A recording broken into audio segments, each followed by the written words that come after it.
If you have heartburn symptoms and you have found that in the past few years it has gotten worse and you can't figure out why, believe it or not, this could be connected to COVID. I'm Dr. Philip McMillan, and I have been focused on COVID since early 2020, looking at the unusual patterns. And one of the ones that I've stumbled into quite accidentally is this issue about heartburn. A lot of people are struggling with it, and it is much worse than it was pre pandemic. The question is why? Now, I'm only going to give you a taste of this, but I think you need to join me on a free webinar. Look in the link below in the description, fill out the survey, and I'll give you more details about that. But I'll show you why I think this is very, very important. We'll be talking about this recent study: impairment of the esophageal barrier integrity, new insights into esophageal symptoms in post COVID 19. This is from Brazil, published on the 2nd of May 2025. And it caught my attention because it was talking about histology. I'm always interested in histology because I think that's where the answer is in relation to COVID. But sometimes it uncovers a very important piece of information. The truth is, I hadn't really paid as much attention to heartburn. And it may be because I myself don't normally suffer with it, but the reality is that many people do, and we need to find ways to try and address it. And so, what I've got here as well, in relation to that paper that I just shown you, sadly, it's behind a paywall, so it's not easy to see, but it made me look in more detail at this other paper that was published in 2020, Global Prevalence and Risk Factors for Gastroesophageal Reflux.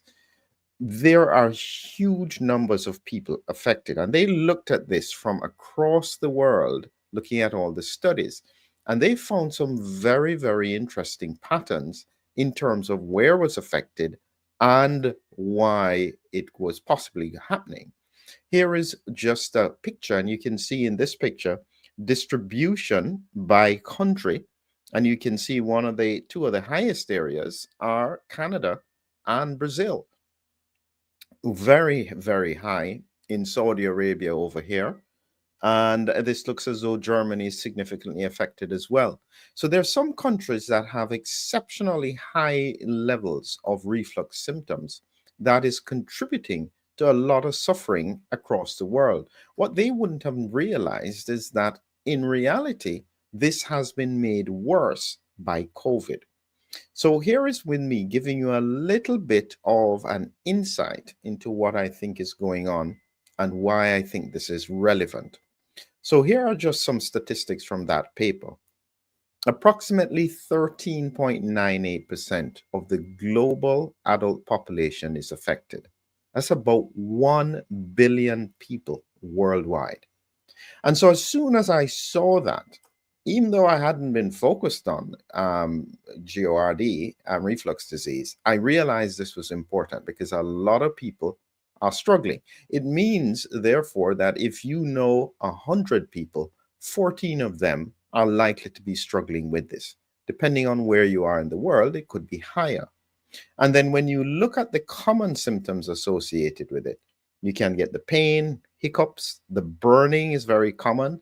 The black tarry stools is if you're having bleeding, but this is more connected. Gastritis and reflux are very closely connected. So if you have inflammation of the stomach, you can oftentimes have inflammation of the lower part of the esophagus as well. And so these are just some of the very common symptoms that are occurring with people all the time. They just didn't know that this was probably worse with regards to COVID. And I'll show you in a minute, or in a few minutes, why I think this is happening and what the paper showed. Just a little bit of the science to make sure you understand it. Here we have a healthy person. This is your stomach, and the acid in your stomach helps to digest proteins. And you have the pylorus here, which is a very tight sphincter, only releases small amounts at a time from the stomach while everything is being digested. But as you can imagine, the stomach is always contracting and flushing this food around so that it mixes with the acid. At the top here is the lower esophageal sphincter. This prevents the acid from going up into the esophagus. And this esophagus connects your throat to your stomach. Here we have reflux disease. And in this case, this sphincter is no longer as tight. That band is no longer there. And so now, as the stomach contents very high acid concentration is splashing around, some will go up into the esophagus, causing damage to the lining, because this lining is not built for the acid. And so, therefore, this is what causes much of the symptoms around reflux disease. As I said, this is an extremely common condition, and many people are suffering more with it than they had before. Now, this is where we have to go back in terms of the paper. So this paper is behind a paywall, and so they did share one image, and I'll show you that image, and then I will show you one of the images I created to help you understand what that image was saying. So here you have from this paper, as I said, impairment of esophageal barrier integrity. And you can see here they compared two groups, non-COVID and the post-COVID group. And I think that in order for you to get that, I think I need to go back to this paper here so that you can see it. And they were looking at the intensity of symptoms here.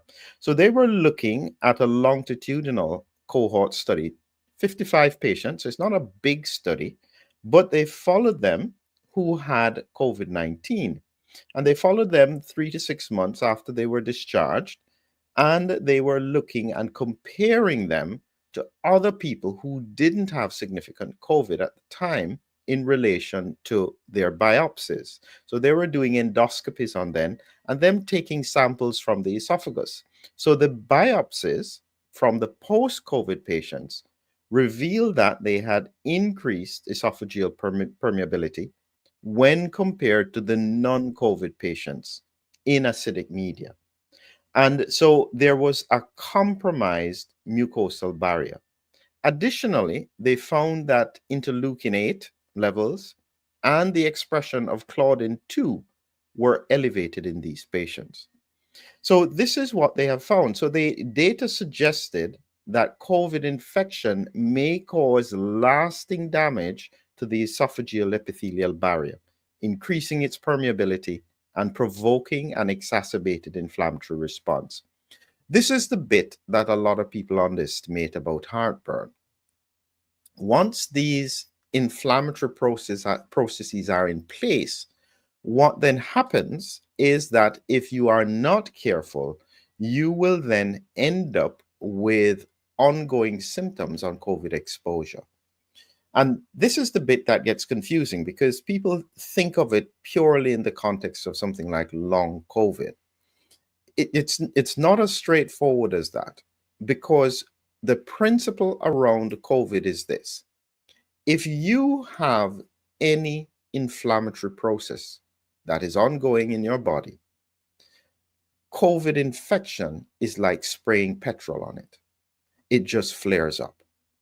And so what they found in that study was quite straightforward, that for the non-COVID patients, they had normal amounts of claudin, they had normal amounts of interleukin 8. And this is a cytokine produced by epithelial cells if they are stressed. And what they found in the post-COVID patients, significantly higher levels of interleukin as well as this claudin. And this is here to increase the permeability of the epithelial barrier because that's part of the healing process. But because they are stuck in an inflammatory state, instead of it getting healed, you have ongoing damage. This is what happens post-COVID. And so what will be happening to a lot of people is that they will have sometimes very mild infection, think that it is nothing, and then a month later, they are struggling with their heartburn symptoms. They don't understand what is going on. Now, there is no some simple solution to this.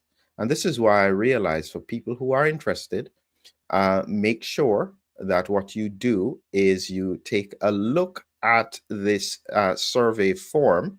I'll show it to you here so that you can understand what you're doing and understand why I'm doing it. This is what you'll get once you put in your email address. It will ask you some information, look at your symptoms, how often you experience them, how long you've been experiencing it for, what you're using, and any other general information. It's very valuable to me because once I understand that, I can then try and figure out what is it that that person or these people will need in order to help them through this process. Because here is what we're up against, just so that you know this is not straightforward, and we need to come up with longer term strategies that address this. The summary is that on the left here is normal epithelium. And this would represent the lining of the esophagus. And it will have a thin layer of mucus on top. And it will have the immune cells below it. Everybody is happy. No problems. Well protected, even if a little acid comes. However, the people who have chronic reflux, they already had damage to this area. So it was already permeable. And so acid was continually coming up and causing inflammation. But when you had on top of it a COVID infection, these red cells that it will be calling macrophages get hyperactivated. They produce a lot of interleukin 8. It, along with the epithelial cells, causes further damage. It pulls in immune cells. There's dysregulation of the immune balance, and the inflammation gets worse. So instead of this stabilizing, COVID makes it worse. And guess what? These immune cells can't easily be switched off because of what happens in terms of the infection. That's where the challenge is, because if we don't get these immune cells to switch off, the inflammation just never settles.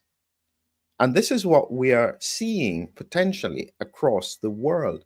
As I said, the numbers are quite stark when you look at it.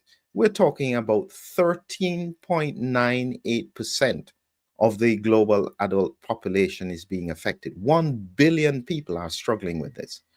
And so if they don't even understand what it is that is making it worse, they have no chance of resolving it. As I said, fill out the survey and try and see if you can join me in terms of coming to solutions.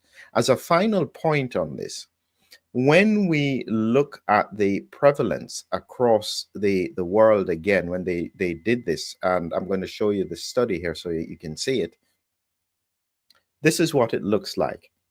Greater than 20% is in red. You can see all of North America. You can see Russia as well. Significant proportion of Europe and the Middle East. The least affected area is Africa. And as well, when we look at it here, Central America. Higher in South America, higher in Australia, pretty low in China, but moderate in India.